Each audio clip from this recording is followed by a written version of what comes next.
Well, here we are, folks. Welcome, welcome. Another Tuesday evening and another live stream. Great to have you on.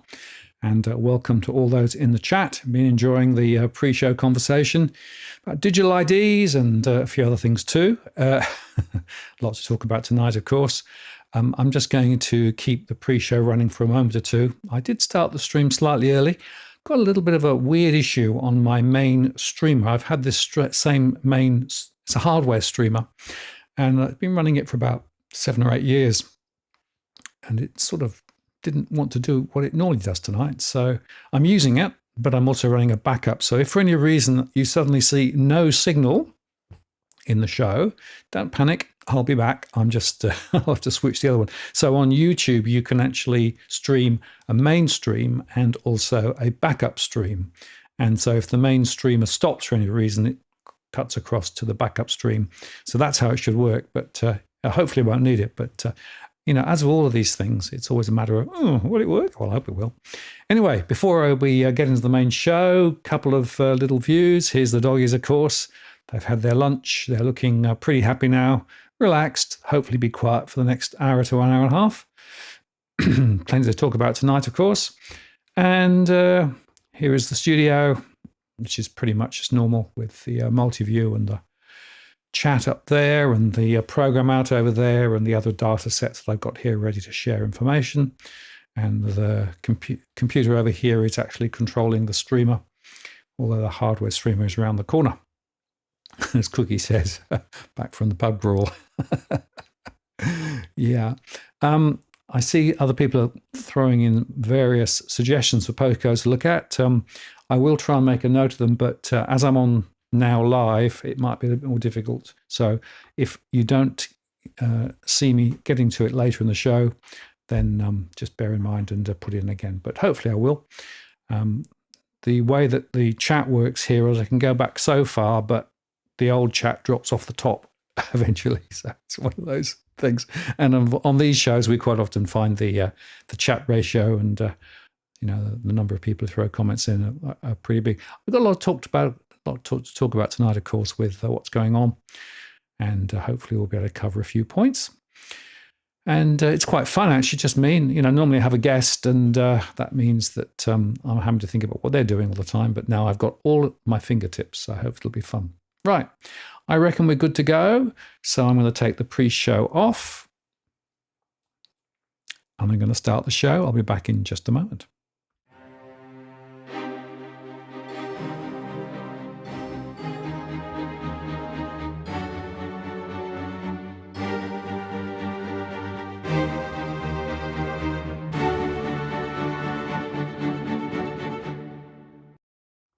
Well, good evening and welcome to this live stream on the 10th of September 2024.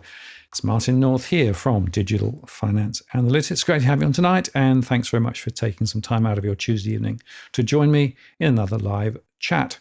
Tonight is just me, and so we'll be kicking over some of the issues relating specifically to mortgage stress, what's going on, how's it behaving. And I think the important conversation tonight is that some of the official data that's being produced may not actually be telling the full story. So we're going to try and get below the hood and try and work out what's going on. And no guest tonight, of course, it's just myself, but we'll be able to explore some of the issues, and I'll be able to take some questions, of course, from the audience. Just before I go on, let me just remind you that we're not providing specific financial or legal advice. This is a general conversation only. We do invite you to put your questions and comments into the chat. Please play nice. This is as at the 10th of September if you're watching in replay. If you'd like to ask a specific question, if you use At What the World, that gets it into my special queue so I don't lose it. And I've also enabled Super Chat, which means that if you want to get your question to the top of the list or indeed make a contribution to what we do around here, you can do that. It is greatly appreciated. And I must say that we can only continue to make these shows because of the support we get through our various support channels, including Patreon and also via PayPal and other means. So all greatly appreciated. And I can't express enough thanks to those who do support what we do. Now, there are costs involved in doing this. I don't do this for profit. I do this because I think there's a really, really important conversation to be had, specifically around what's happening with households. Anyway, let's get on with the show. And Smooth has just joined. Smooth, you're late. Tut, tut, tut, tut. But I hope you're good anyway. There you go. I'm a bit late. It's only me tonight also. Yeah, yeah, I know. Well, we can have a nice conversation about all things to do with household finances. And I guess a good place to start, let me just put this one up. We're going to look at the latest household data. I did, of course, make a couple of shows earlier on specifically about some of the background information. Conscious that some people may not have seen that, what I'm going to do is spend a little bit of time just recapping some of that. We will then look into some of the more specific information. But before we get into the details of household finances, I felt it was important to contextualize this discussion because there's been a lot of rubbish spoken about what's really going on. And let me just take you through a few new slides and quick slides just to sort of lay the foundation for what we're going to do this evening. And the first point of departure is the most recent data from the ABS that came out today that made the point that the total value of dwelling stock in Australia is up again. So we're still seeing home values bubbling away quite strongly. And interestingly, if you look at the most recent data on new loan commitments, you can see that there's been quite a significant spike up in new lending. Investor lending is actually spiking faster than owner-occupied lending, but it's quite strong. And I guess if I were the RBA, I'd be quite concerned about that growth. This next chart shows you that, in fact, a lot of it is the investor sector, and this data excludes refinancing.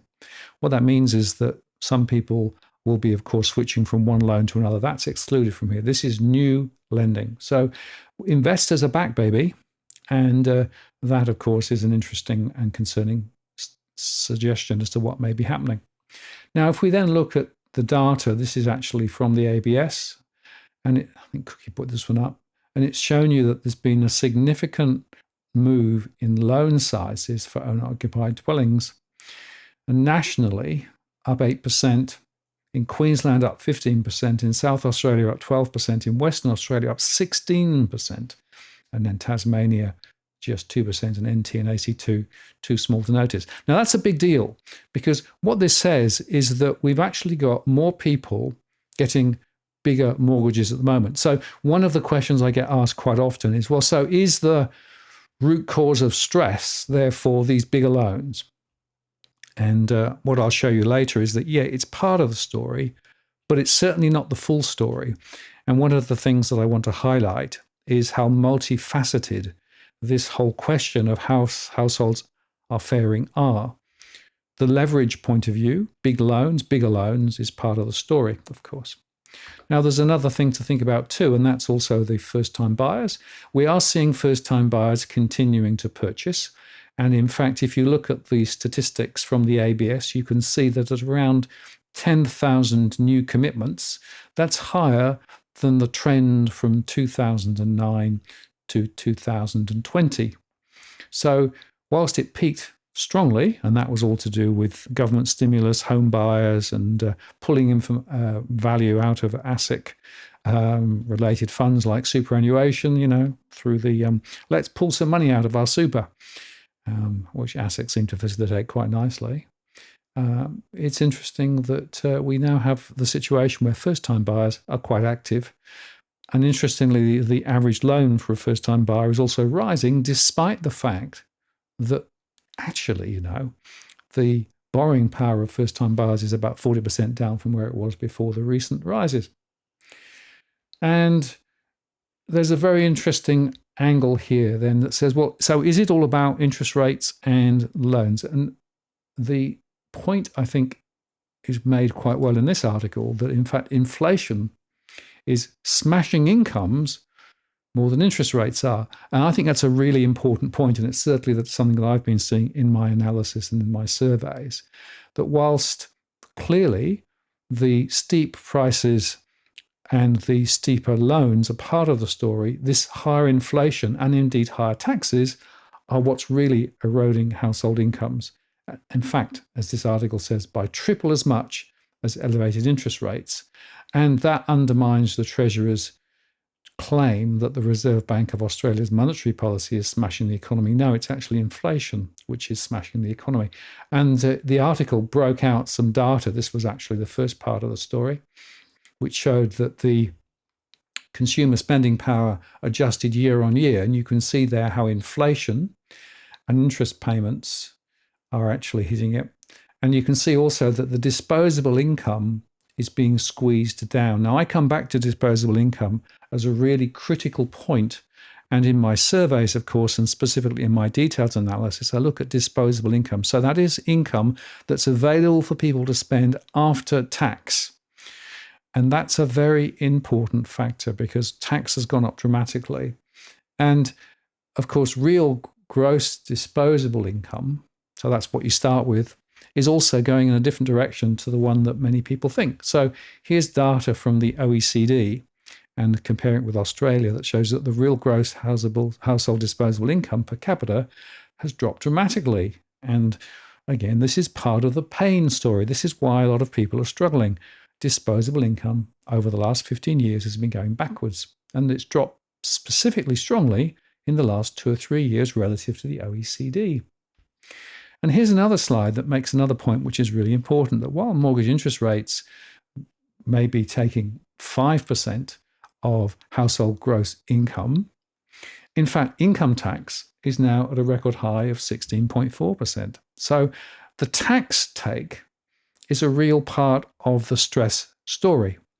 And that's something which I think people need to understand. So when you actually look at what people start with in terms of what they have to spend, they start, of course, with money coming in the door. Then they have to pay the tax man, and that gives them an amount that's left. And then they have to pay for housing and other things. And so it goes on. And what's left is discretionary available spending. So the enhanced tax take that we're seeing, despite, incidentally, the recent tax adjustments that were made as part of the most recent budget, and it came in 1 July, means that pretty much all households are paying more than they've ever done in terms of income tax. And that's not something that Chalmers wants to recognise or refer to, but for me, it's a very important factor in this whole question of why people are where they are. And this other slide, which I'll just quickly share with you, was from IFM, and it showed that if you look at real gross national income and some measuring living standards, which are dropping, you can see there that actually productivity isn't helping, and the terms of trade aren't helping, and in fact, the net foreign income isn't helping. So wherever you look, we have problems. And the final intro is this one. This is actually from Tarek, because, of course, one of the things that happened is we've got a lot of jobs growth, but it's in the so-called non-market-based sector of the economy. In other words, it's in sectors that are related to things which are important, but not necessarily in the private sector driving growth. And we've actually propped up the economy by issuing more and more jobs into the public sector. And in fact, this article, Jobs Boom, courtesy of the taxpayer, really makes the point. And another quick intro is, of course, the iron ore prices continuing to slide. You can see where it's headed up. And so when you put all that together, maybe it's not surprising that the household consumer confidence levels fell again, and they're very, very low. And this is something which I think is worth just reflecting on, that in fact households are very much up against it. Now, what we're going to do in a moment or two is then go into more detail, specifically around the analysis. But I thought it was important to contextualize the discussion with the fact that this is not just a housing bubble problem. It is a much bigger, more structural problem, and it's to do with government policy that's been happening over the last 30 or so years. Now, let's have a little look and see what the next part of the show. I'm checking my streaming. Yeah, we're still streaming. That's good. Let me just then show you a couple of other inputs, because there is other data talking about how households are actually going. And the one I mentioned in my show the other day related specifically to the impossible choices. This is actually a New South Wales piece of analysis that showed particularly low-income households are really under the gun. And that's a big deal.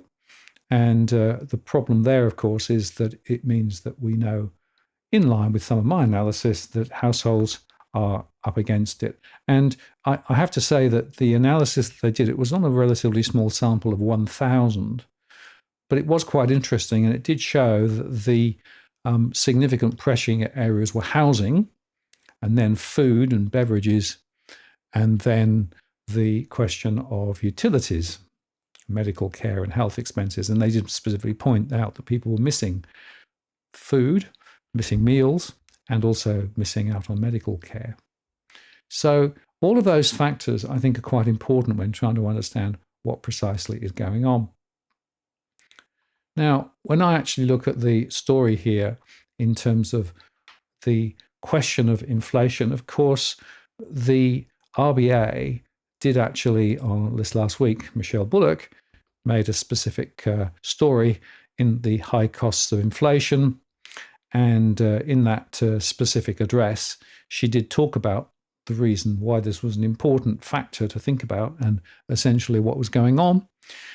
And the bottom line, of course, with all of this is that there are many causes for inflation, but she argued that inflation was the real killer and it needed to be squeezed out. And, she pointed to things like the rent story with the rising rents still going up, maybe not as strongly, but there's a gap between the advertised rents and the CPI rents, of course. And what that means is that in the rental sector, as we'll see, rental stress is pretty significant. Also, it's worth noting that she highlighted that firms were able to still pass on further costs. So the inflation story is not squeezed, definitely not squeezed. There's more to come there. And she also made the point that in the long run, inflation was low for a long period of time. It was high in the 1970s, but it's now a generational high, and people perhaps are unusually concerned about it because they've never experienced it before. But inflation is a real killer, unfortunately, in the long term. And then she went on specifically to talk about household consumption and above the different income quintiles. But I have to highlight, this was from very old data. This is 21-22. We're in 24 now. So this is 2 or 3 years old because they're using some of the data from Hilda, which is way out of date. And she also showed that around 5% of households potentially have a cash flow shortfall. But it's very important that it excluded borrowers in arrears, and it's basically estimates borrowers with a minimum scheduled mortgage payment and essential expenses, proxied by household expenditure measures, but those household expenditure measures are again rather out of date. And the bottom line, she said, some of them will have to sell up. And that's a big deal. So the fact of the matter is that the income pressures and household pressures are very significant. Now, when I come back and then talk about what's going on, it's very important to sort of have that context in mind. And I posed the question, just how many households are in real financial stress? And that's what we're going to touch on today.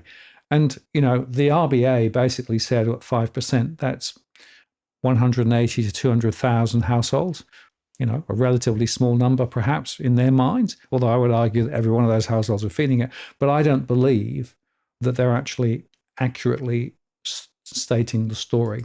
And if you want another checkpoint on that, there was this piece of data that came out. A staggering 2/3 of Queenslanders are struggling to pay their bills, put food on the table, or send their children to school due to relentless cost of living pressures, with poverty rates expected to skyrocket across the state. That's a new survey from the Queensland Council of Social Services, which found 94% of the state is worried about the cost of living.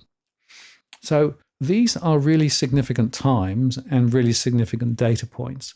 And for me, this is a very important story about what precisely is going on, which sort of takes us quite nicely then to say, well, what does the DFA data actually tell us about all of the things that are happening at the moment?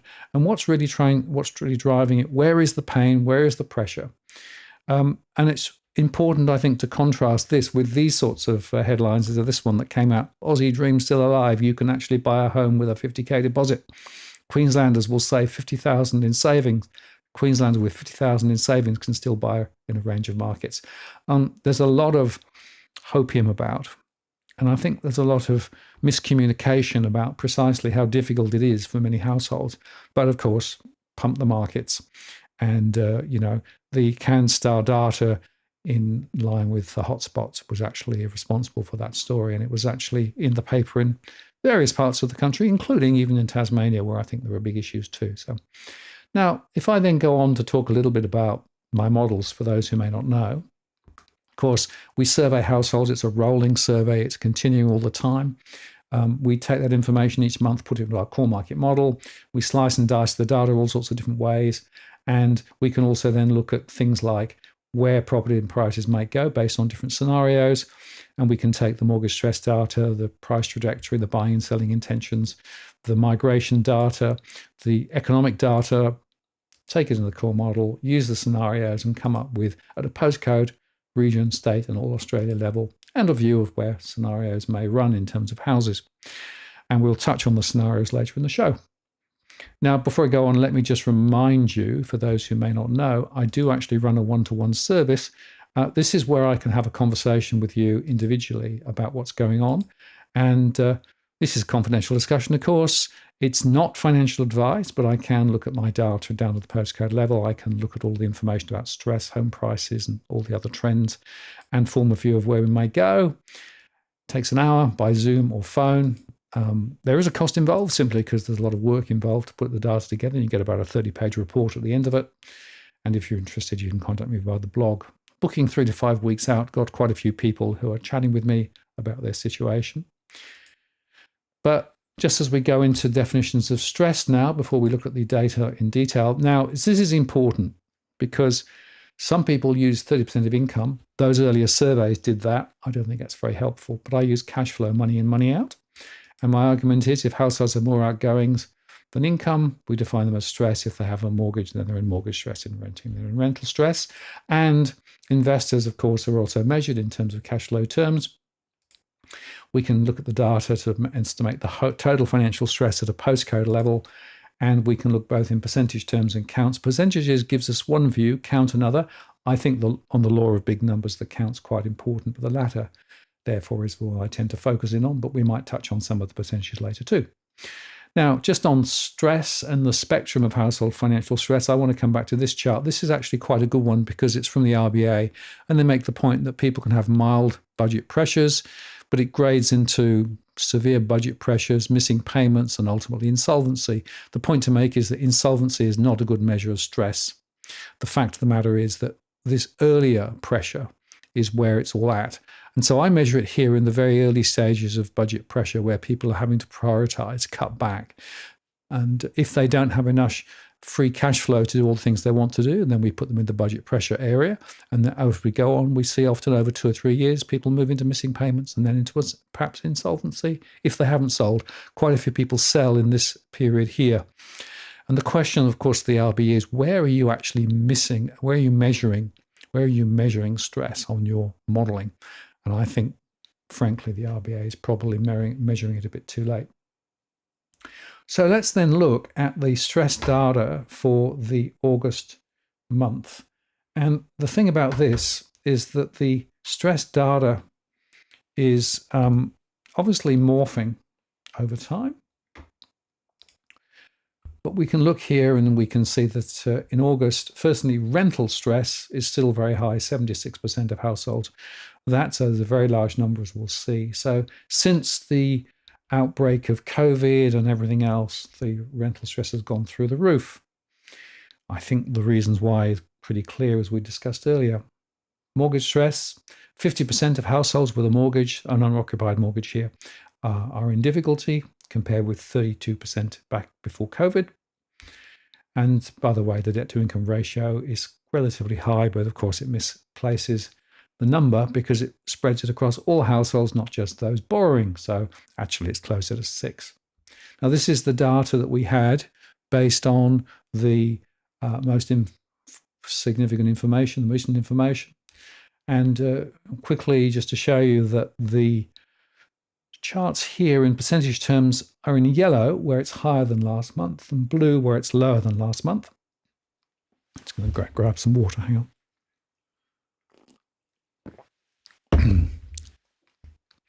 The rental stress, the same, and with investor stress and financial stress. But you can see here that overall, 1.8 million households are in mortgage stress.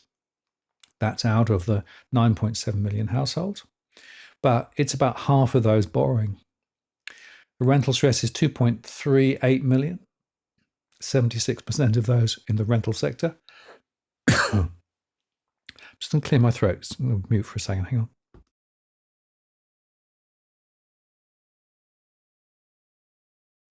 Sorry, I've got a tickly throat tonight. Investor stress, you can see there, 476,000 of those in the investments community. And overall financial stress is 47% of households. And that translates to about 4.6 million households.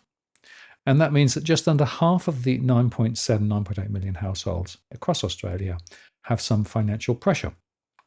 So that's the first stake in the ground. And it's really important to sort of understand I'm measuring it early in that migration of stress, but it's widespread across the country, not equally spread, but it also means, of course, that more than half of households have no issues and they're managing their finances and they've got plenty of excess capital to invest. And in fact, interestingly, I've been doing some work for a client looking specifically at the investment side, and quite a few people have big money to invest. So we have a really diversified and I would say bifurcated community in Australia with quite a few people under pressure and others not so.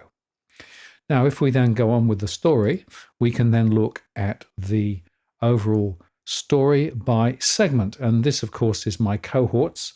The reason I break it down is because it's important to understand not all households are equally caught. Young growing families, of course, often with mortgages, often first-time buyers, way up there.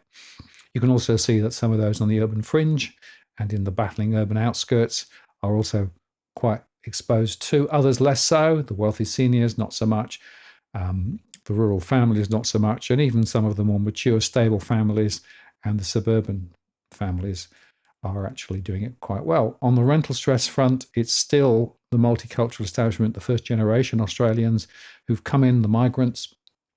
85% of them have difficulty, and that's one of the highest. You can see also too that more mature, stable families are struggling with rents as well, as are some stressed seniors. This rental stress story is huge, and I'm really quite, well, a little bit disgusted, frankly, that the Reserve Bank is not taking adequate account of the stress in the rental sector. They're arguing, of course, that mortgage stress is there because of the connection with financial stability. But for me, this broader question about how renters are coping is a really critical one, and it's not being adequately covered by the Reserve Bank. Maybe they don't think they've got as much responsibility, but I would argue that because it's inflation that's causing the problem, they do have a significant responsibility for that too. If we then look at the stressed investors, you can see there that the most significant cohort is actually amongst exclusive professionals. Now, they have the biggest portfolio of investment properties, but it also means that some of those investment properties are not performing very well. Interestingly, young affluents are there too. And one of the interesting observations based on the recent tax changes was, in fact, those tax changes helped the exclusive professionals more than the young affluents, because it used to be the young affluents who had the biggest amounts of investor stress. But in fact, since the changes, the stress has come down for young affluents, but has gone up for some of the exclusive professionals. And then you can also look at the aggregate, the financial stress. That's all sorts of stress aggregated. And you can see there that 66%, 2/3 of young growing families, whether they're renting or have a mortgage, are in difficulty. So that's the story. And unfortunately, I don't see any end to what's going on at the moment.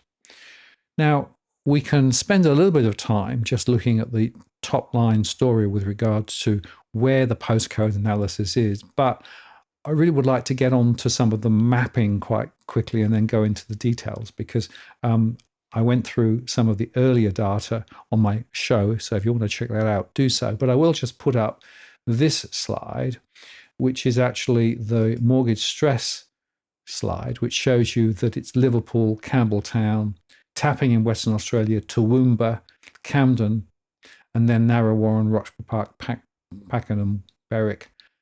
All, of course, high growth corridors in the outer suburban areas of Victoria, then Ballarat, and then more of the outer suburban areas, and then Riverstone, Cranbourne, and Pine Mountain. So that's the story with mortgage stress. And you can see there that there are quite a large numbers. This is based on the count of households in these areas. And I will make one point here that somebody actually asked me the other day, well, surely these postcodes have larger numbers of households. So of course they're going to have more that are actually in difficulty. And that's partly true, but differentially, these postcodes have a higher proportion in difficulty as well. So it's a combination of big postcodes with big numbers and highly exposed households too. If we then quickly look at the rental sector, well, Melbourne sits there at the top, then Toowoomba, Liverpool, Westmead, Southport and Labrador in Queensland, Campbelltown, Coomera in Queensland, and so it goes down. Bundaberg, Ipswich in regional Queensland as well. If we then go to the stressed investors, you can see there that WA, as Tasmania and Cranbourne in Victoria, Westmead, New South Wales, Toowoomba, Lane Cove in New South Wales. I want to highlight some of these more affluent areas is where some of the mortgage stress for the investors is. And this is because the investors are unable necessarily to put their rents up sufficient to cover the increased costs, and they've often got quite large properties with big mortgages on them, so they're highly leveraged, which means that quite a few investors have difficulty. And then finally, just quickly, the financial stress. So this is the aggregate score. Toowoomba is the postcode at the moment with the highest level of financial stress, with about 58% of households or 47,000 households in difficulty. Then we have Liverpool, where 72% of households have an issue. We have Campbelltown with 79%, Cranbourne in Victoria at 52%, Hoppers Crossing with 49%, Point Cook with 45%, and Craigieburn with 53%, and the centre of Melbourne with 76%. Now, the point I want to make about this, even here you can see not all households are equally being impacted. So there are some with difficulty, there are others with less difficulty. And what that suggests to me is that when we look at these numbers, we need to understand that not even all households in the particular postcard are necessarily actually being hit the same way. And that's a really important factor, I think, to think about. And just to sort of bring that to life a little bit, what we can do is we can look at the information on our mapping. And of course, our mapping here, let's put that slide up. This is actually looking into the centre of Sydney. And you can see here I'm mapping the count of households in mortgage stress. And as we drill out, you can see here that in and around the centre of town, there are some. So if we're getting them to the yellows, which means we're in the sort of 2,500 to 3,000. But as we pull out, you can see that the problem gets a little worse. And we start seeing Liverpool coming into vogue.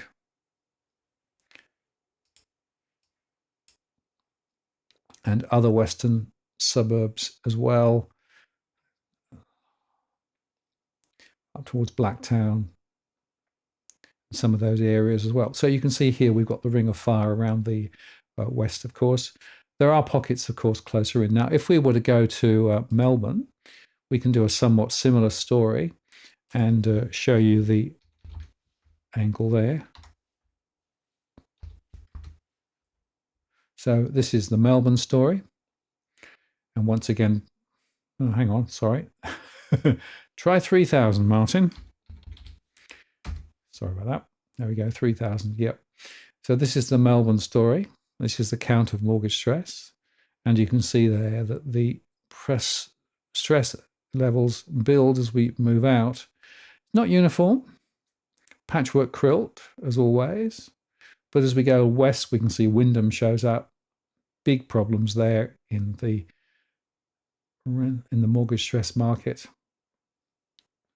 And here we can see also in both the north and to the east, those areas I called out earlier, in this area around here, around Casey, and Ballarat there showing at the edge. So you can see that we've got to the north, to the west, and to the east. Not so much, but some in the centre of Melbourne. And I will highlight that some of these areas here, specifically 3029, 3064, as well as those are actually in significant pressure at the moment. Now, if we were to look at Perth, maybe a bit of a different story, you'd say, because of course prices in Perth have been rising quite strongly. But nevertheless, the truth is that even in Perth, there are some little pain points. And some of those pain points, again, are these high growth corridors to the north and the south, with a lot of people finding it quite difficult.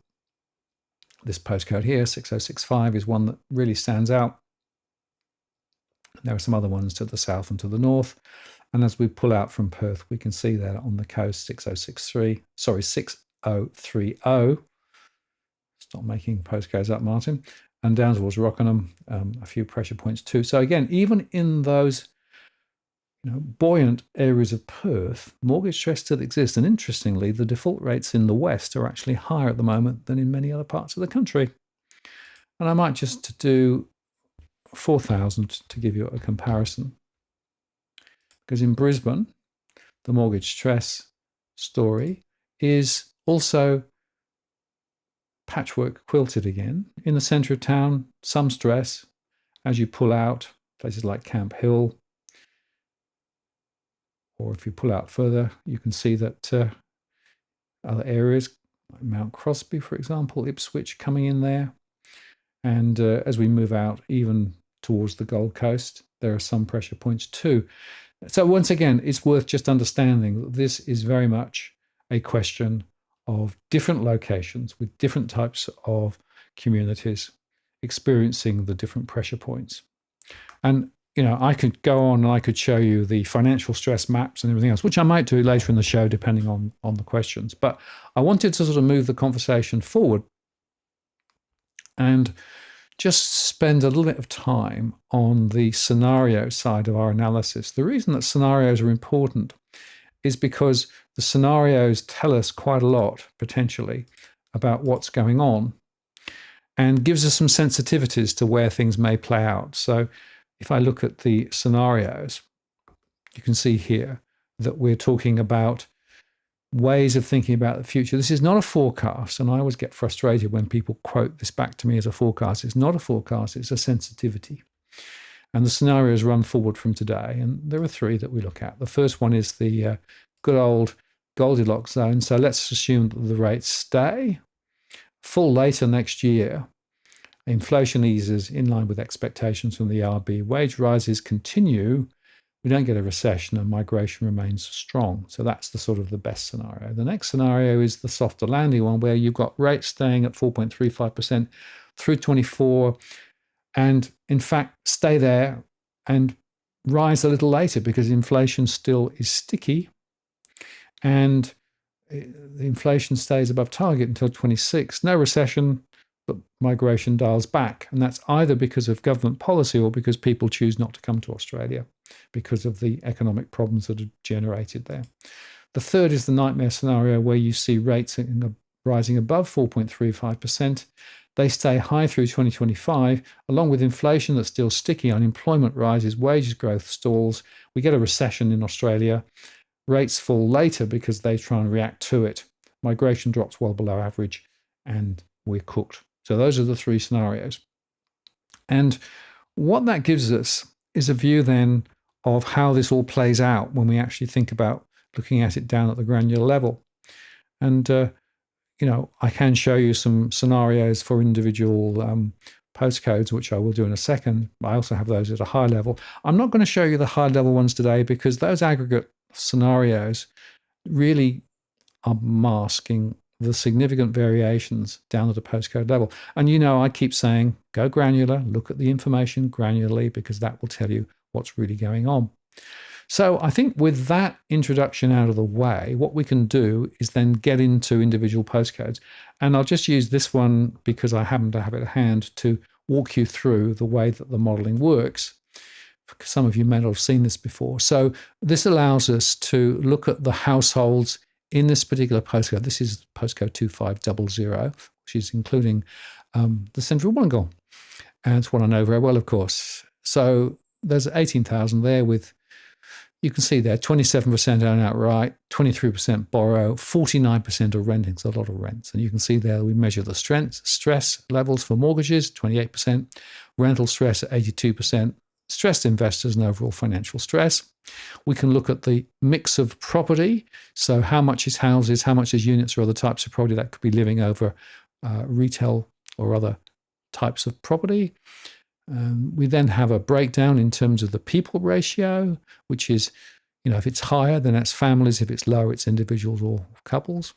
We then have the gross and net investment yields. Gross investment yield is the relationship between the price of the property and the average rent that's commanded for that property. The net investment yield is a cash flow measure based on what it takes for a typical investor to own and manage the property, let it out, and also comparing that with the rental income that's coming in. Quite often, of course, the net investment yield is negative, as you perhaps might expect. Now, if you look here, we've also got the taxable income. This is from the ATO and also from the household census. That gives us a disposable monthly income. So that's the after-tax available income. And you can then see that 43% in this postcode is going on the typical mortgage, at more than $2,467 each month and every month. Whereas for a typical rent, it's 35%. And that's 1,993. And let me just make the point that the idea of 30% being a critical threshold, which is what a lot of people are using for this, is probably old hat now. If you go back 2 or 3 decades, 30% was quite a reliable indicator because banks would lend 3 times typical income for a mortgage. Now, of course, they're lending typically 6 times. And what I want to highlight as we go through this analysis is this ratio, because if you're above 30, 40, 50, 60, as we'll see in some areas, that tells you that households have real pressures. So with that context, I think what we can now do is to look at some of the questions that people had. And we'll just start with this first one from, let's put that back up there. There you go. Love your work, mate. Can we look at Bunbury 6230? This actually was one in the chat for one of the earlier shows. And the answer is yes, I can do 6230.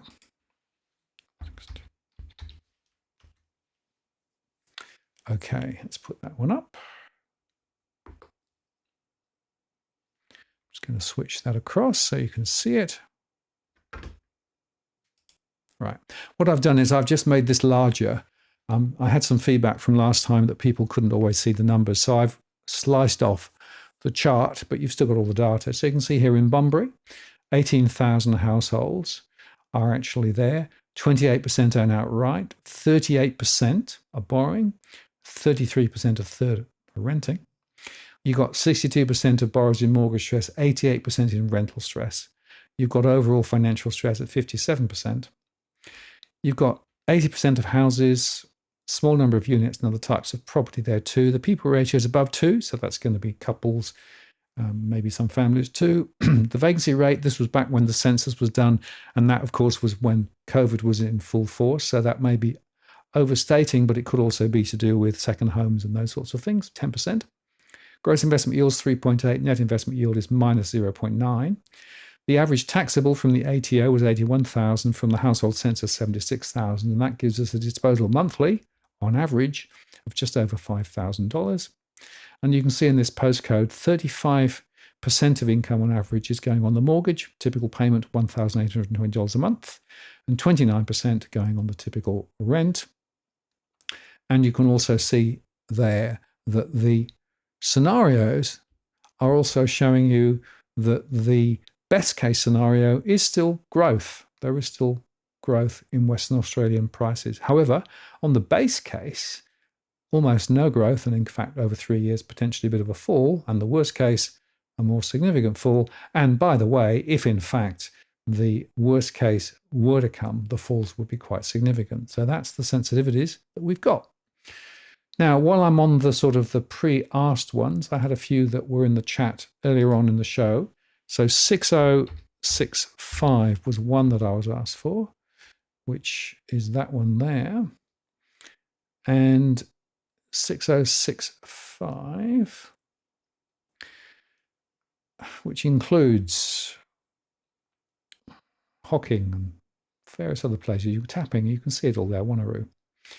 Remember that 6065 was on my list of troublesome postcodes. So here, 24,000 with 22% earning outright, 59% borrowing, massive amounts of mortgage leverage there, a lot of new development, a lot of new properties being chucked up, 70% renting, 77% in mortgage stress, more than 11,000, 66% in rental stress, some stressed investors, and 58% in financial stress overall.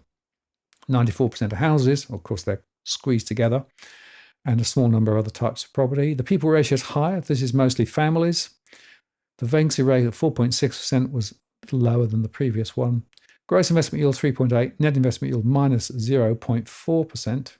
So most investors underwater. And this is the interesting point. Average taxable 78,000, household income on average 110. Where there's a big divergence there, it suggests that multiple incomes are going to pay the mortgage. Typical monthly disposable income, $6,800, with 35% going on the typical mortgage and 29% going on the typical rent. And taking all of the information and the stress and flowing it into the scenarios, well, there is still a scenario, if things go well, that prices could continue to rise. But the base case, this is my most likely case, is that prices will flatten and maybe fall over the next 3 years. In the worst case, they would fall quite substantially. And of course, if you look at the iron ore price and so what's happening with some of the issues there, you might argue that the base case is relatively more likely now. So that's that one. I had also a request for 4510 before the show started formally. And that's with Beachmere and places like that, Caboolture. And here, 4510 has 20,000 households with 26% earning outright, 35% borrowing, 38% renting. We have mortgage stress only at 19% for the owner-occupiers, but 85% for the renters. We quite often see this divergence, a lot of renters in difficulty, mortgages holders in some places less troublesome. 44% is the financial stress, and 83% are houses, some units and other types of property. People ratio is high again, so we're still seeing families. Vacancy rate was higher at 6.9%, so there might be some second homes or Airbnb there as well. Gross investment yield is 4.7. Basically, Queensland has a stronger gross investment yield, and net investment yield is just marginally positive at 0.2. And you can also see here the average taxable is 62,000 versus 68. So it's pretty much in the same ballpark. And you can see here that overall 4,400 is the disposable monthly income. And we've also got 43% showing the typical mortgage repayment, 1,900, and 36% going on the typical rent. So those are both somewhat higher, and that explains some of the pressures. But I will make the point that you can actually be paying 43% and still not be in stress. You still have capacity to manage your other finances okay. Looking at the scenarios, best case, still a growth rate up to 16% over 3 years, but the base case is a fall, minor fall. The worst case, a more significant fall there. And the other one that I was asked for before we went on air was 4118, and that gives us, this is like Heritage Park, Regent's Park, Hillcrest, Browns Plain, again in Queensland. 10,000 households, 22% owning outright, 47% borrowing, so another high growth corridor, a third of borrowing, 32% in mortgage stress, 88% in rental stress, some pressure as well in terms of households. Overall financial pressure, 45%. 90% in houses, other types of property there. We're also looking at the people ratio, again, very high, so mostly families. 4.2% is the gross investment yield, minus 0.2% is the net investment yield on average. Average from the ATO income, 66. Household sensitive, 90, so you can see multiple incomes going on those mortgages. Gives a disposable monthly, I should say, of more than 5,700, with 34% going on the typical mortgage and 31% going on the typical rent, so both above that 30% mark. Scenarios are still, well, if you're lucky, you might see further growth in prices, but the base case and the worst case is a fall over the next little while. So there we go. That, I think, is caught up. Now let me go back to the chat and have a little bit of a look as to what's been going on. I'm sure that there's a lot of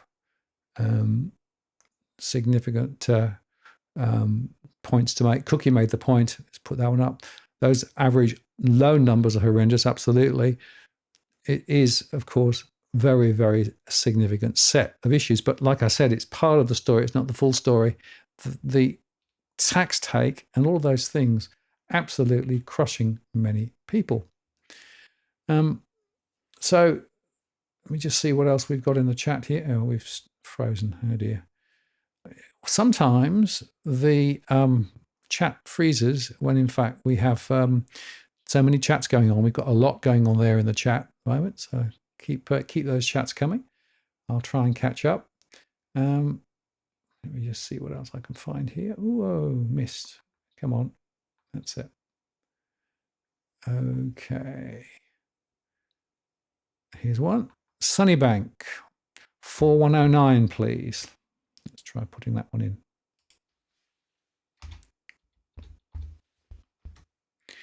Okay, let me cut back to that. I'm going to take the chat off just so we can see all the data.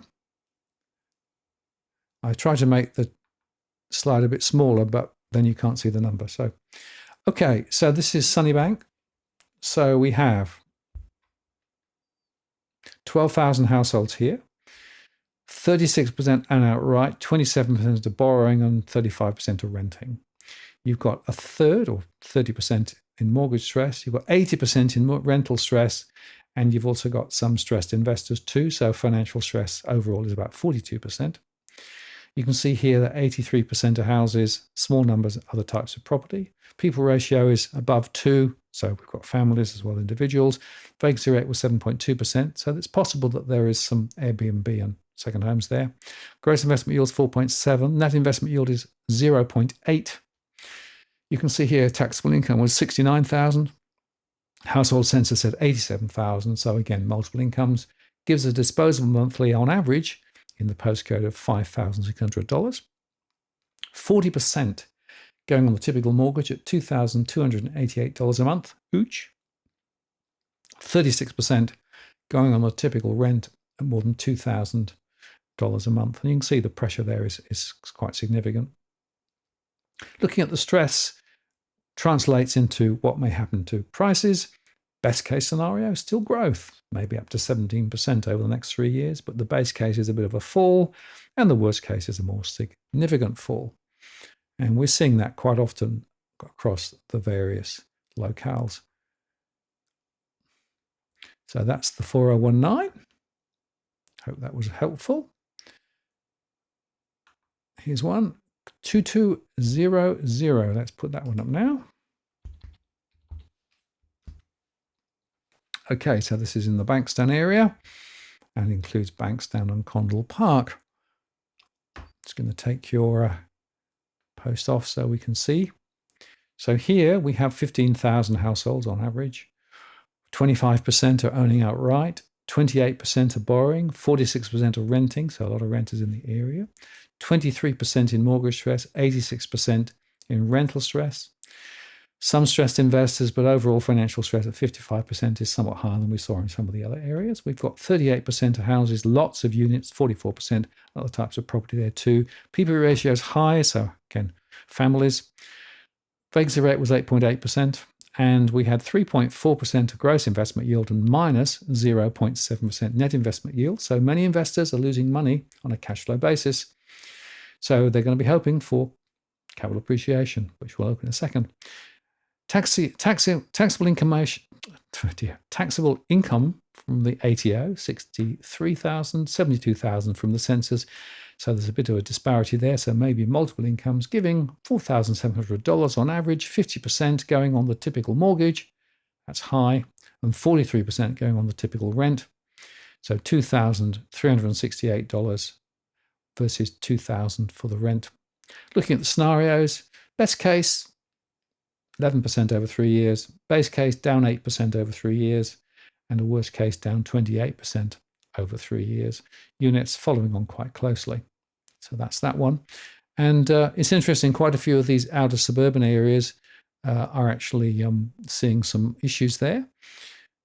So that's that one. Hope that was helpful. Let's see whether there are some other questions that are coming in. Yes, we had 2200 asked quite a few times. Sorry about the delay. I just couldn't get to it until I could actually do the rest of it. Okay.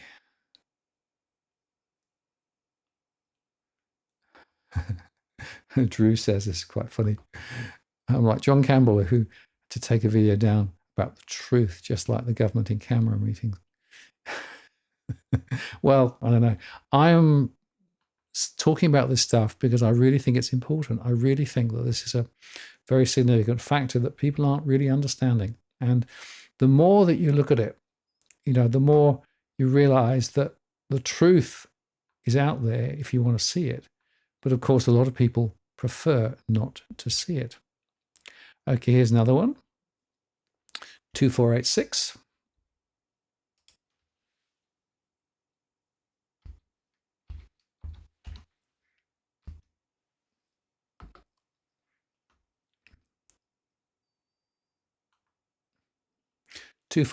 So this is Tweed's Head and areas around that on the north coast. 13,500 there, 44% earning outright, 34% borrowing, 21% renting. Mortgage stress only 25%. Rental stress is higher at 75%. And you can see here 66%, 2/3 of houses. There's also units and other types of property there. People ratio is a little low, but above 2, so some families and some more established communities, I suspect there. The vacancy rate at 5.8% was relatively low, but could include some second homes and Airbnb. 3.5% gross investment yield, net investment yield minus 0.4%. So one of the things you may notice is that there's been quite an uptick of people selling in this area. That's one of the reasons. Average taxable 67,000 versus 66,000. So that gives us disposable monthly of 4,100, with 55% going on the typical mortgage, more than $2,200, and 50% going on the typical rent, more than $2,000. Now, of course, it's worth saying that if there is second homes here, they wouldn't necessarily be counted in the census and therefore my analysis, but if these are people living in the area. Looking at the scenarios, the best case scenario is still 14% up over 3 years, but the base case is a fall of 5, worst case a fall of 25 over the next 3 years, units following suit. Ben makes the point. Mortgage is better than renting. That's an interesting debating point, of course. The answer is that if you actually do pay a mortgage and eventually pay it off, you end up owning something. If you're paying rent, it gives you somewhere to live, but may not actually give you anything. I guess the other point is that if you need flexibility, sometimes renting is good, but generally I tend to think that trying to own your own property makes sense. But of course, if you're buying in at a stupid level and then you see a capital drop, then that's something else to bear in mind. Sometimes when the markets are uncertain, holding onto a rental property for a period of time can be strategically more a sensible move. So it depends, I think.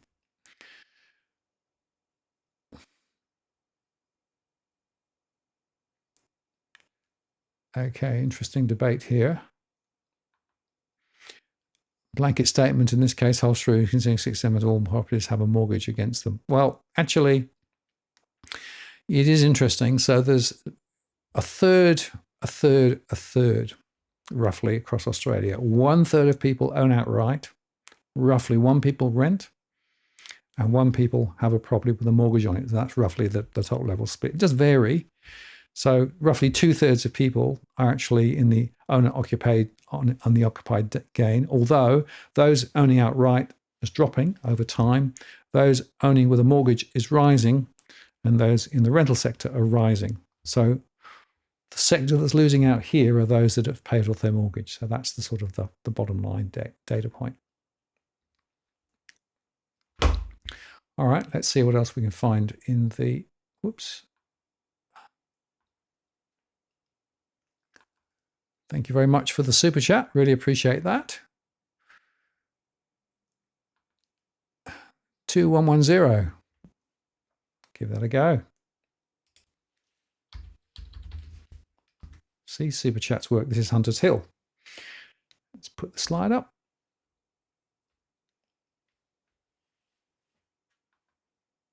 Okay, so in Hunters Hill, just over 3,300. So look at that low density.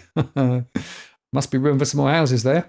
43% are outright, 34% are borrowing, 21% are renting, just 10% in mortgage stress, 75% in rental stress, some stressed investors, and we have financial stress at 39% overall. 7% are houses, some are units and other types of property.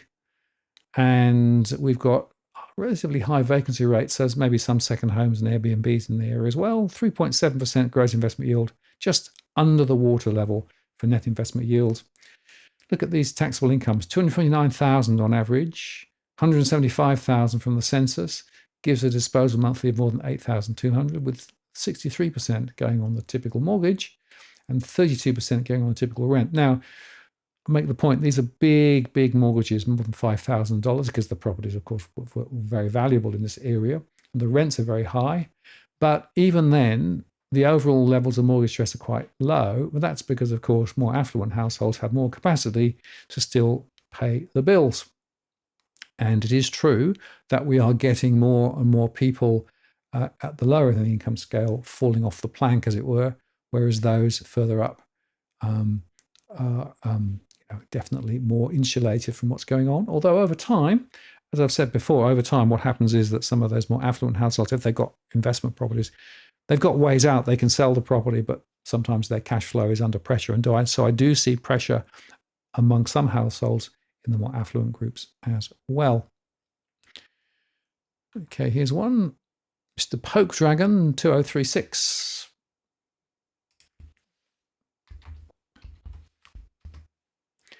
Okay, so let's put that one up, 2036. So this is Port Botany in the Phillips Bay and around that Matraville, that sort of area there. And you can see here that we've got 12,700 households with 26% owning outright, 29% borrowing and 43% renting. You can see here that mortgage stress is at 13%, rental stress is at 86%, stress investors is at 32%, and households in financial stress overall is 59%. We've got 35% houses, 46% units, and other types of property, 17%. People ratio is 2.34, so it's going to be quite a few people with families. Couples, vacancy rates 8.5%, possibly some properties there were vacant because of the COVID situation. 3.5% gross investment yield, net investment yield minus 0.5%, so underwater. Average taxable 91 versus 106 from the household census, so there's probably multiple incomes going on the mortgage. Average disposable 5,900, giving a 56% measure at $3,300 on the typical mortgage, and 43%, $2,591 on the typical rent. So once again, it's expensive to live in some of the inner suburban areas, but because of the higher levels of income that you're seeing in some of those, there is still relatively low levels of stress compared with some other areas.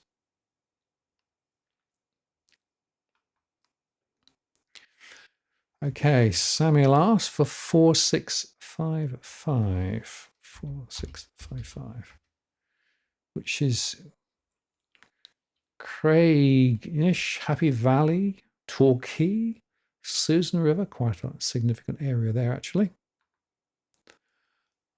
Okay, and in this postcode, 28,000 households, 44% owning outright, 28% are borrowing, 27% are renting, 16% are in mortgage stress, 79% are in rental stress, overall financial stress 31%. Looking at the property profile, 85% are for houses, 2.7% units, some other types of properties there, so mostly houses there. People ratio is a bit lower. 4.7% gross investment yield, net investment yield positive 0.7%. And looking at the taxable income, 68,000 versus 57,000, giving a disposal monthly of 3,600. 47%, 1,727 going on the typical mortgage, and 46, 1,694 going on the typical rent. Scenarios, 18.9% positive in the best case scenario, flat for the base, and 20% down for the worst case scenario, that particular postcode. So more information there, which is quite interesting. And I have to say, I've been watching some of these Queensland postcodes with quite a lot of interest. Thanks for the super chat, little adventure. Appreciate it. Okay. 2012. Did I do that one? I may have done that one. I'm not sure. I forget, and I don't have something in my program that tells me I've already done it. This is Paddington. This is another one. Let's put that one up. These inner city ones or any inner suburban ones are quite interesting, actually. Just 6,900 in this postcode, 25% owning outright, 26% borrowing, 47% of renting, 28% in mortgage stress, 90% in rental stress, some stressed investors, and overall 65% in financial stress. The scenarios are best case, maybe 5% higher, base case down 13, and worst case 33% down. So not so much growth there. Looking at the mix of properties, houses 7.1%, units 39%, other types of property 53%, so quite mixed there. People ratio is lower, so that'll be including some individuals and some couples. Significant vacancy rate of 14.4% at the time of the census, 3.7% gross investment yield, net investment yield 0.2%. Disposal monthly, based on the 175,000 from the ATO, 146,000 from the census, gives more than $9,000 a month, with half, 50.9 actually, 4,620 going on the typical mortgage and 32.6% going on the typical rent, 2,965. Quite bright. Asked for 3840. Well, I hope somebody might do a Melbourne one, because Melbourne is not looking flash at the moment. So this is in the Morwell district. Just 7,000 households there, with 39% owning outright, 29% borrowing, and 31% renting. 96% in mortgage stress. Ooh, that's high. 72% in rental stress. Stressed investors are there too, 56% overall.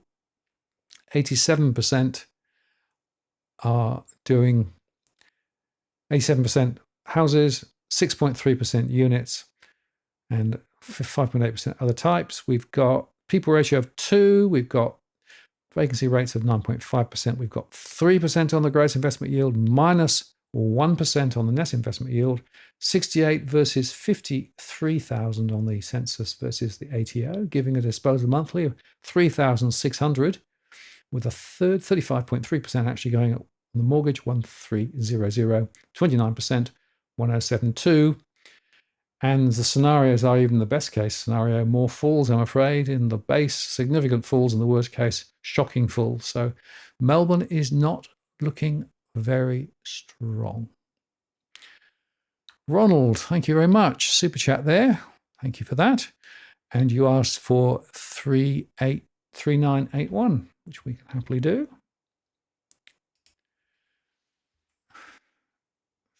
3981. That's a local currency you're quoting in there, I see as well. Thank you. Okay, now 3981. I should just start by saying that this is a low count. And what I mean by that is that statistically speaking, I have a 0.5% sample. On low postcodes, they are less reliable. So it's a little bit difficult. But nevertheless, you can see there 29% on outright, 53% of borrowing, 70% of renting. There's no mortgage stress, as I can see. There is some rental stress, quite a lot actually. And we've got the overall financial stress of 29%. We've got mostly houses, 92%, small number of other types of property there too. We've got a people ratio of 2.57 and the vacancy rate of 6.5. We've got 3.6% gross investment yield, minus 1.7% net investment yield, so not making much in terms of returns. This is, by the way, in South Gippsland. 67,000 versus 91,000 are the taxables. And that gives a disposal monthly around 5,300. 41% going on the typical mortgage, 2,200 versus 29%. 1,559 going on typical rent. And scenarios are, well, you know, almost no movement if you're lucky, but unfortunately there could be falls over the next little while on the base and worst case scenarios. Interestingly, Otto asked this question. I've noticed much higher incidence of rental stress compared to mortgage stress, even with the same postcode. What's your explanation of this? Yeah, it is so. And it's because quite often those people who are owning property have a better financial foundation to be able to go buy. What it means is that they've got more capacity to spend. And of course, quite often they get a mortgage, and renters tend to be at the sort of the peak of their ability to pay and have much more limited cash flows generally. And what that means is that their gross income is lower, their net disposable is lower. And if they want to live in that area, whilst the rent might be a little lower than the payments, they've actually having to put a higher proportion, and that puts more people under pressure. So it's because most people in the rental sector, generally, not always, but generally, are actually less well financially positioned to start with. I think that's the reason why we have it.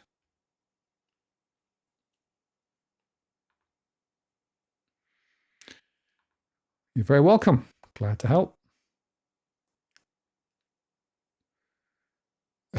Ronald said, "I have no idea how to change it." No, it's fine. It's funny. It's quite interesting seeing the different exchange rates and things. But people shouldn't assume that that was Aussie dollars, right? It was another currency.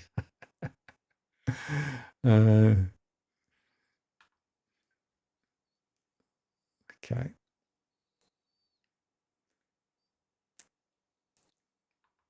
And Joe also makes the point. Rents have gone up more. That's true. Mortgages have gone up, of course, because the interest rates have risen. So for a lot of people, their mortgage rates have risen, but actually the rentals have been up. So that's another factor. Basically, you're a prisoner. If you are in the rental sector, you're a prisoner because you either have to decide to pay up or move on. And if you move on, you've got to find somewhere else to rent. And or what you do is you actually decide to go and buy, and then you buy something in the outer suburban areas, a cheaper property in a poor area, maybe a property lemon. I'm seeing a lot of that at the moment. Unfortunately, people often do it without doing the due diligence that they should do. And what that means is that they don't necessarily have the protection that they need. And that essentially puts a lot of pressure on those households then in terms of what may happen. The rental sector is very much an issue. And I do think that there should be more focus on the rental sector, specifically for these reasons. Now, 1/3 of property is actually rented. 1/3 of households are actually in property that's rented, and they are under huge pressure. The government, and I have to say the RBA, don't want to talk about it. AI, thank you very much. Really appreciate the super chat in honor of Smooth. Smooth, there you go. Thank you very much. Let's have another look. This one here. Here we go. Thank you very much for the super chat. 3156.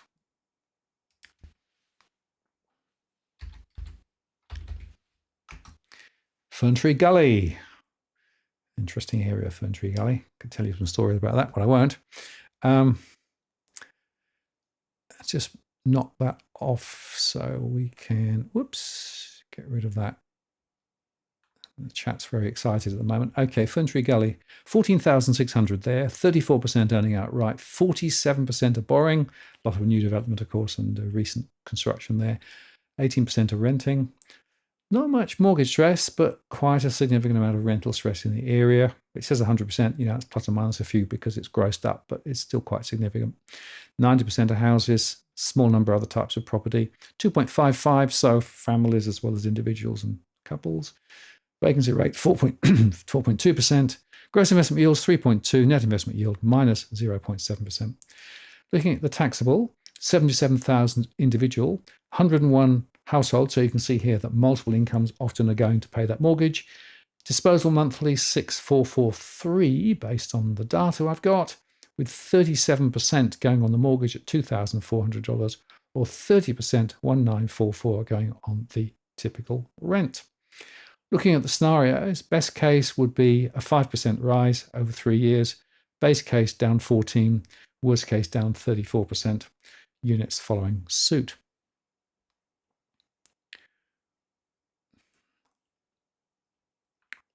Shell asked for 4211.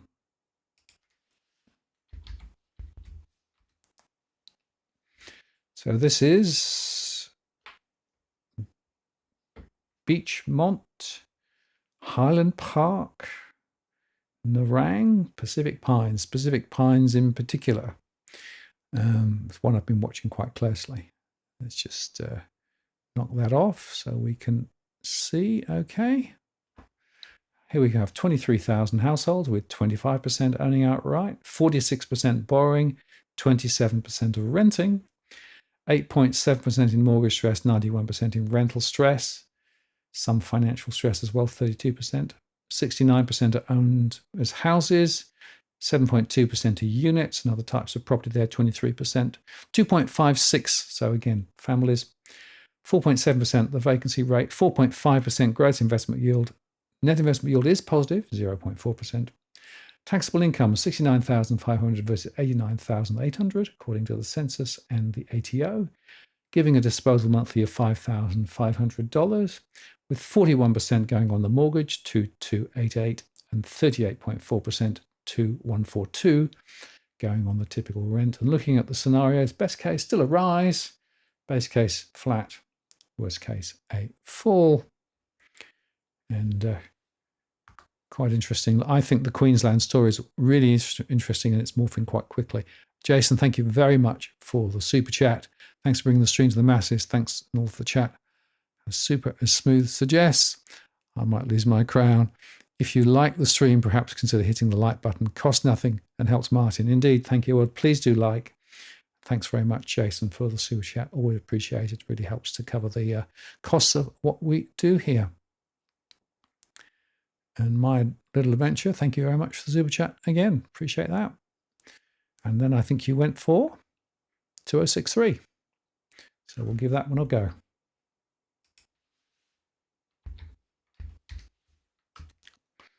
Okay, so this is Northbridge. Let's put that back on screen so we can see it and get rid of that.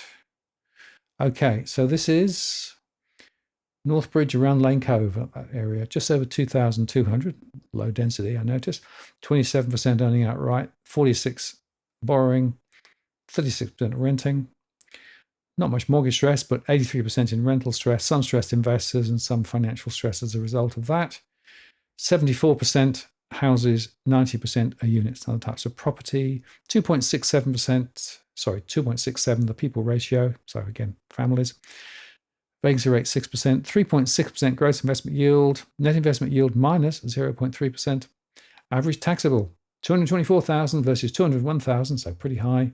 Gives us a disposal monthly of around 11,500, which translates to a 48% or $5,579 per month for the typical mortgage and 31.9% at $3,688 for the typical rent in this particular postcode.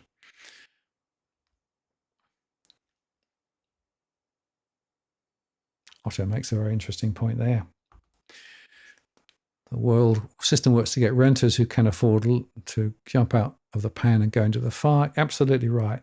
I am very worried by the number of renters who are so concerned about the rental situation that they're in. They're getting squeezed. They're thinking about future rate rises for those rents. And so they're looking at trying to buy something, but they're jumping from frying pan to fire simply because what they're doing is buying really quite poor quality properties, particularly units actually in some areas, often out in Western Sydney, leveraging themselves up. And of course, the other factor, if you're buying units, which is one I think I wanted to highlight today, is the amount of pressure there because of the additional fees that are coming through. So you have the strata levies and all those sorts of things. But as Four Corners showed on Monday evening, the fact is there are a lot of people who are being taken to the cleaners because of the, frankly, bad structural mechanisms that are used between the strata manager and the people who come to do the repairs and all those things. It was a very horrendous program. I do recommend you go see it if you didn't see the Four Corners, because basically it shows you that people in strata complexes are basically not in control of their finances. and they can be charged significant additional costs and fees. And quite often in my one-to-ones, I see people who've jumped from the rental sector into a unit and then are getting hit with massive fees they didn't expect. And that's a very important point. Do your homework is what I'd say.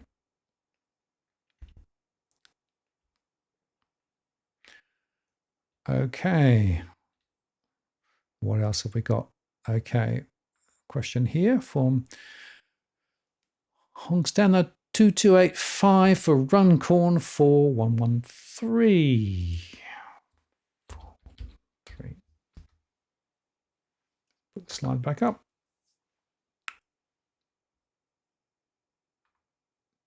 So this is in Brisbane and Moreton, 10,500 households, 29% owning outright, 33% borrowing, 36% renting, with a third in mortgage stress, 84% in rental stress, and households in financial stress, 46%. 2/3 houses, as well as units and types of property. 2.71 is the people ratio, so some families as well as individuals. Vacancy rates 5.1%, 4.6% gross investment yield, net investment yield of 0.5%. Average taxable 69,000 versus 94,800 in the household census, and that gives a disposal monthly of 6,000 with 34%, $2,076 a month on the mortgage, and 34%, $2,044 on the typical rent. So there's that one. And Jason, you make a very important point there. Strata is often just a money train for those who get assigned by strata managers. Could they perhaps get kickbacks? Well, that's what Four Corners alleged.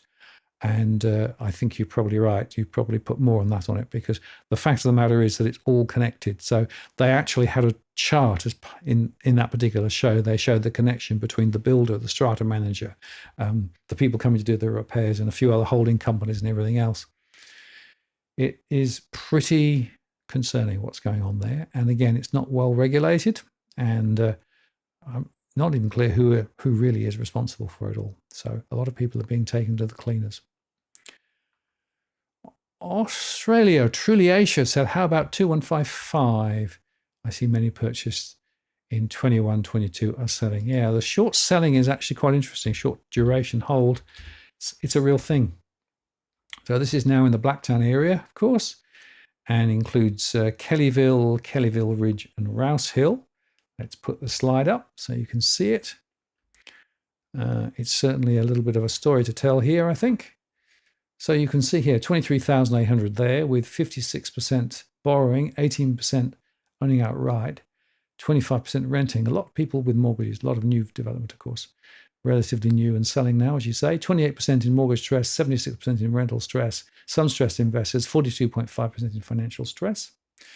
And looking at the mix of property, 82% houses, though on small lots, of course, 10.9% units and some other types of property. 3.14 is the people ratio, so you've got bigger families there. Got a vacancy rate of 4.4%. Gross investment yield is 3.5. Net investment yield is minus 0.4%. Average taxable, 94.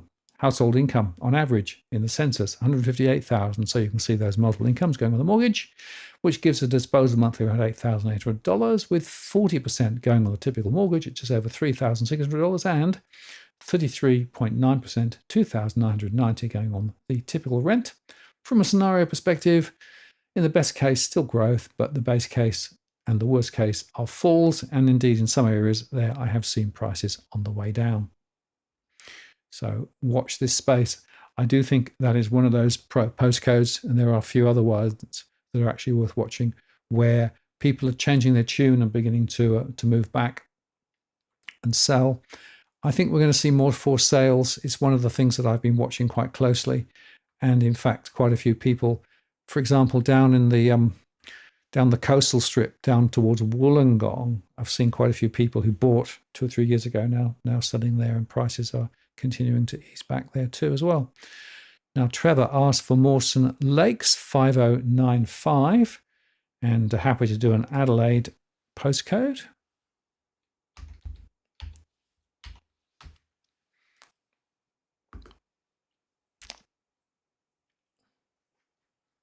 Take that off. Okay, so this is the Mawson Lakes area, And you can see 8,400 there with 21% owning outright, 41% borrowing, and 36% renting. You can see that stress is at 52% and 57% for rental stress. You can see that the overall financial stress is 47%, 73% of houses, some units and types of property there. We've also got a people ratio of 2.45, vacancy rates 5.9%, gross investment yields 4.2, net investment yield underwater minus 0.2%. Average taxable 70 versus 86, so probably multiple incomes go on the mortgage. Average monthly disposable 5,499 with a third, 33.1% going on typical mortgage, 1820, and 31%, 1745 going on the typical rent. In terms of scenarios, the best case scenario is still further rises. Of course, Adelaide's moved up quite strongly in recent times, but the base case is not so positive, maybe flat and a fall in the worst case scenario ahead.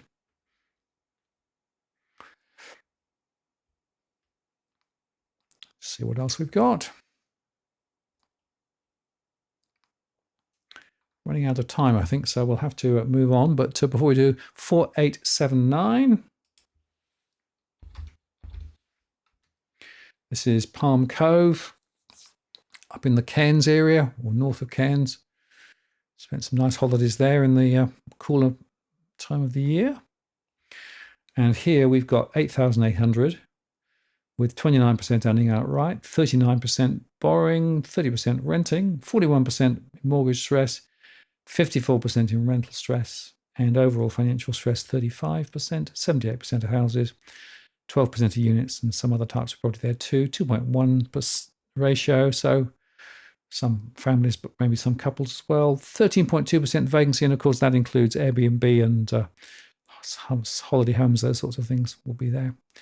Gross investment yields 4.5, net investment yield is positive 0.4%. Average taxable 76,000 versus 88,000 in the census, giving a disposal monthly around 5,500 with 37%, $2,080 a month going on the rental of the mortgage, and 36,193 going on the typical rent. Looking at the scenarios, the best case still further growth, base case flat, slightly rising maybe. Worst case, significant fall. So it does depend on where we end up. Hope that helps. Okay.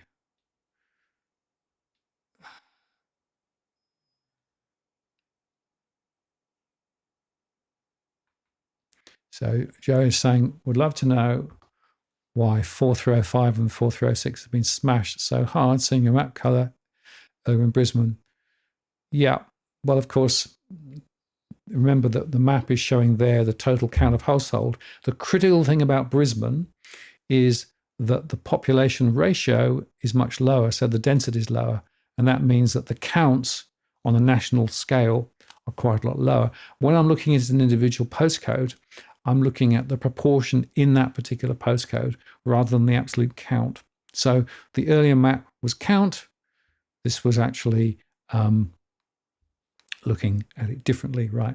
Because if you look at the count, then you get one answer. If you look at the percentage, you look at a different answer. So that's why it's a different lens. And, you know, you could argue either way. And I may do another show sometime when I show more on the percentages, because the percentage story actually tells you quite a different story to the count story.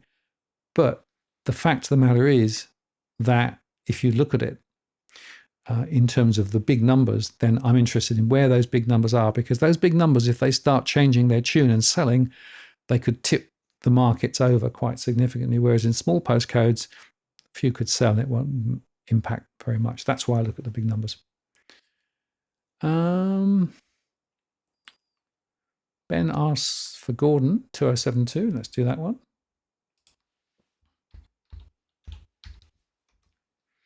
I hope one of the things you see as we look at these different ones is how different individual postcodes are. You know, it's very important to go granular, and this is a way of illustrating that once again.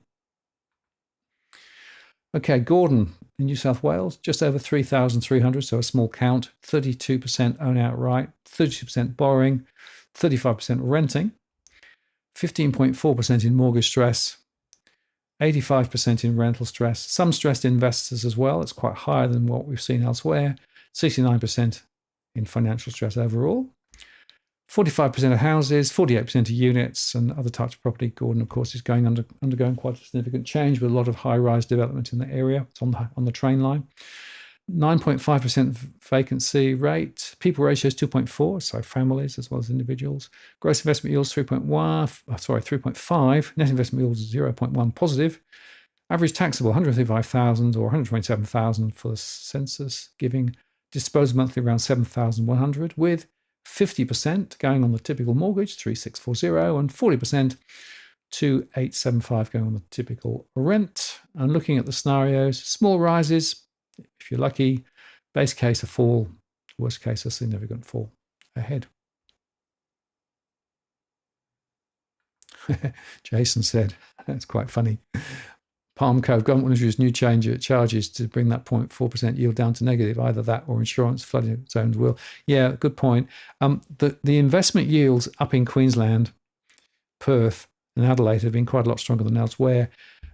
Sydney, of course, has seen it ease back, and Melbourne is way in negative territory. But it is interesting that if you track the trends up in Queensland, those investment yields have been falling. So it's less powerful than it was. So whilst I asked, are we in the technical recession yet? Well, technical is, 2 negative quarters of GDP growth. And no, we didn't. We got 0.2% in the last round. That, of course, is because we had massive government spending and stimulus and all those government handouts as well, which helped to depress inflation. I think in reality, Australia is in recession. You can see that if you look carefully at some of those spending trends, which are way down. And of course, the iron ore prices will go negative. So if we aren't, we probably will be quite soon. So unfortunately, I suspect that recession is coming, but the government will do all they can to keep that gross GDP number up, spend a lot more, throw more money at households to try and keep GDP positive, because they don't want to actually have it reported officially as a negative 2 quarters. But will there be a successful? Look at New Zealand. New Zealand had a recession, has a recession, but they have now started to cut interest rates, but interest rates were higher. RBA has, in Australia, decided to try and keep the interest rates a little lower, but in doing so, they've extended the recession for a lot longer, and they may not be successful in actually dealing with the recession story. So we'll see. Anyway, I've hit the 9:30 mark, and I'm pretty much out of, let's have a look. There's one there, 467 out of time. Let me just do this one, 4670. If I haven't done it, I may have done it, I can't remember. Wide Bay Burnett, no, I don't think I have. Let's put that one up.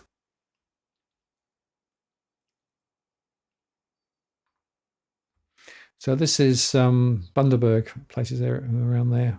Bundaberg, it's one of my hotspots, of course. 34,000 households, big count. 39% owning outright, 30% borrowing, 30% renting, 22.5% in mortgage stress, 90% of those in rent, and some rental stress for investors as well. And you can see overall the financial stress is at 38%, 83% of houses, some units, some other types of property. Looking at the people ratios, 2.18, it's 8.4%, so probably some vacancies, and that could be second homes and Airbnb. 4.7% gross investment yield, positive 0.5, so another one. Another one there, Jason, where they could put a few more fees and taxes and things on. 70,000 versus 62,000 for the incomes, giving a disposable monthly around 3,900, with 39% going on the rent and 36% going on, the mortgage going, and 36% going on the rent at 1,420 compared with 1,560. Scenarios are positive in the best case scenario, flat or slightly falling in the base case, and a more significant fall in the worst case. Thank you, Drew. I appreciate your comment on that one. I hope that what I'm sharing here is helpful and useful. I'm trying to help people get their head around what's going on. Okay, John, this is the last one I'm going to do today in terms of postcodes. 4520, you snuck in.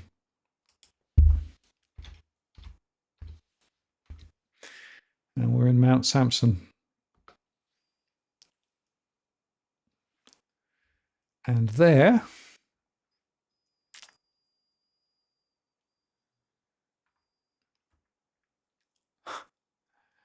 Whoops, missed. Sorry. Yeah, that's better. Okay. When the chat moves up, I can miss the chat. Okay, so this is in the Mount Sampson area, including Camp Mountain and Sanford and places like that. You can see it there.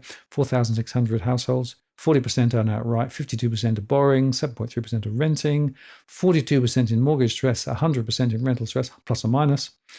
97% houses, some units, other types of property. 2.87 is the people ratio, so it's going to be families. 4.5% vacant. 4.6% gross investment yield, 0.4% net investment yield. 107,000 is the taxable.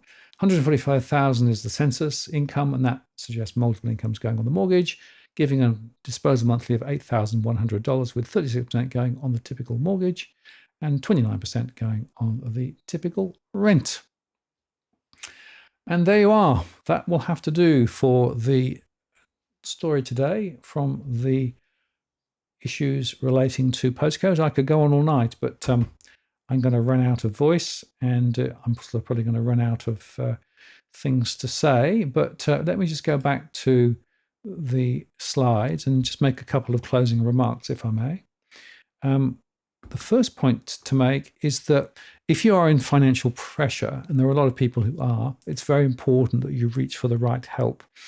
And I'm very concerned that sometimes people do actually go and pile in on looking on Google and then trying to get help that way. You end up often paying for the help you don't need to.